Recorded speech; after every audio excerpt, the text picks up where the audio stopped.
And joining us now for more analysis is Martin Davies, Admiralty Law Institute professor, maritime law, and director, Maritime Law Center at Tulane University. Professor, thanks very much for your time today. I want to start with that dirty fuel theory. Now, if it was found to be a factor in this Baltimore disaster, would liability clearly be on the ship's owners? Who else could be found responsible here? Well, conceivably, the ship manager could be, but I think it very likely that if that was the cause of the problem, the ship owner would clearly be responsible. It has an obligation to make sure that the ship is seaworthy for any voyage, which includes a whole range of different aspects of the ship's ability to safely perform the voyage that it's required to undertake. So if the quality of the fuel was the problem of the engine failure, that would definitely be a concern, a liability concern for the ship owner. Professor, the Davies black box has been recovered. How much data does the black box have? I mean, is it as good as the plane's black boxes? And most crucially, I guess, would it have been functioning in the minutes before the impact when apparently the ship lost power? Well, I can't answer as to how much information an airplane's black box has, but the data recorders on ships will record a computer backup version of everything that's visible on the ship's bridge, which is an extraordinary amount of positioning data and speed and records of that kind.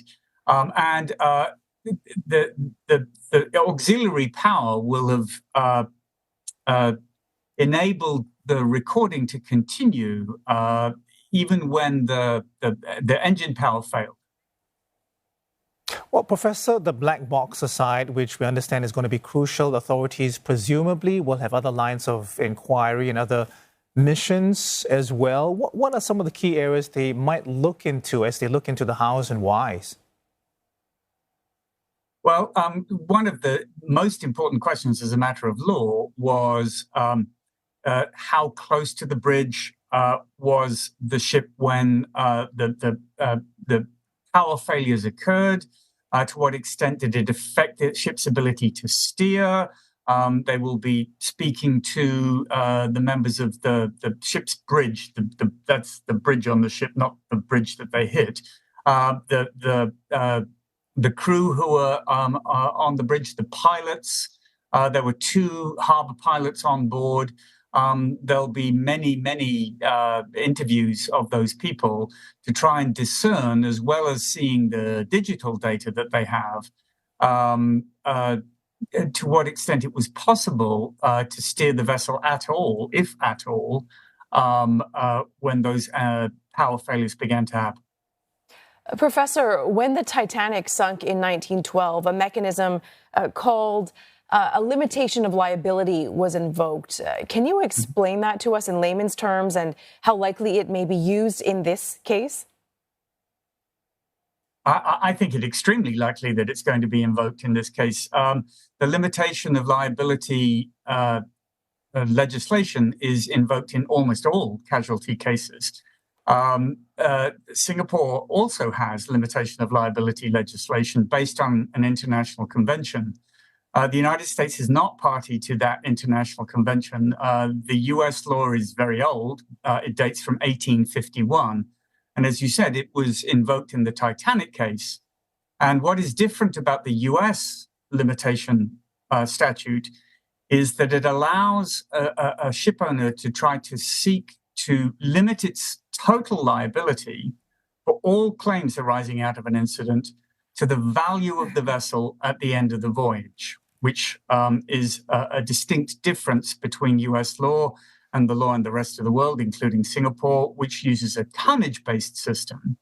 But if the ship owner were to be able successfully to limit its liability in this case, that would be a matter of perhaps tens of millions of dollars, possibly even less. And the way that it works is that the ship owner petitions in court to limit its liability for all claims arising out of the incident. And then the court must decide, at least under US law, the court must decide whether the ship owner itself was at fault. Right. And that's where issues like the seaworthiness of the vessel will become relevant.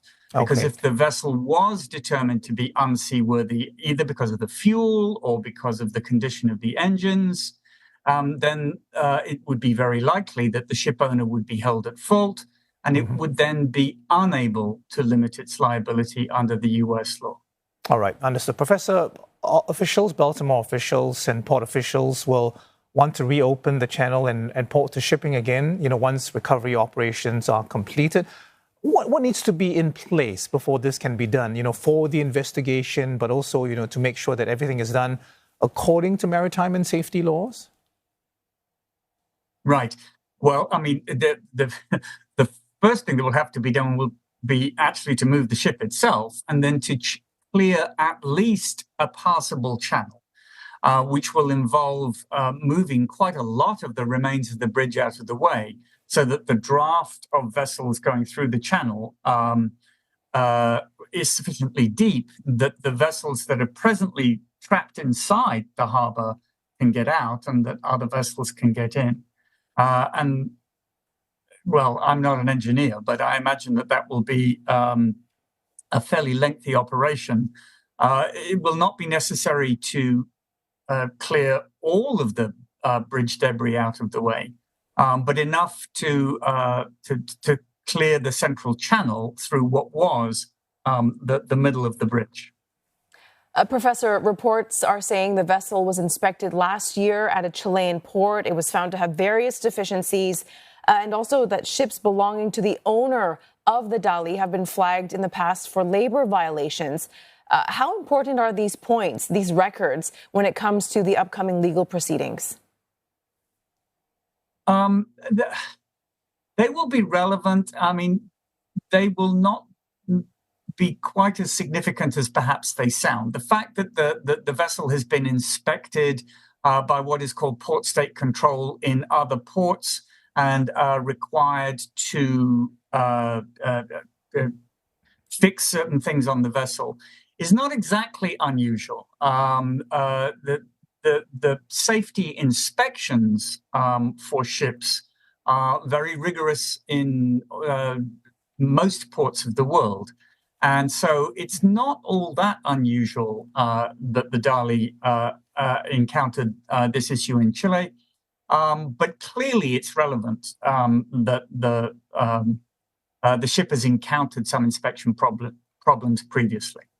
Sounds like complicated and long legal proceedings ahead. Thank you very much, Professor.